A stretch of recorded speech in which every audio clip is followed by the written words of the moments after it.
Hello guys, welcome back to my channel. Today I am going to show you how messy my makeup area is after I complete a look.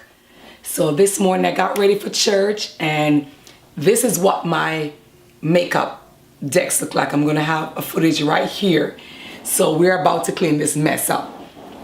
So watch what we're going to do. First, you guys, you know, we have to have this big mirror thing here going on. So I'm going to show you what we do to clean this mess up really quickly. And we're going to do it together. Yes, we are going to do it together. Excuse my throat. I lost my voice. Whatever happens. But anyway, let's clean up this makeup stand.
Now if you're wondering why I have a piece of napkin or paper towel here, whenever I use like any product and I want to wipe it off and I do not want it to be all over my my makeup decks, I just wipe it on the paper towel and just change it periodically.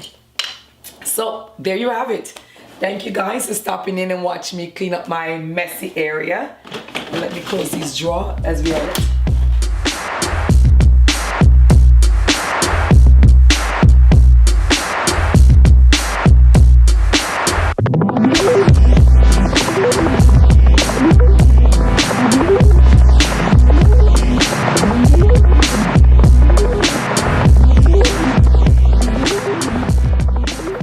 Now there you have it, all back to normal. So thank you guys. If I could get these drawers. This thing, guys, is getting so heavy. I'm gonna have to invest into a better system. But if you guys remember this thing here, it's now full. It was empty the last time, but now it's full. That's the life of makeup. Anyway, okay guys, well, that's it. There's nothing more to it. Thank you guys for watching. Thank you for subscribing. Leave me a comment below. And thank you guys for sitting in with me and clean up my mess. God bless you and bye-bye.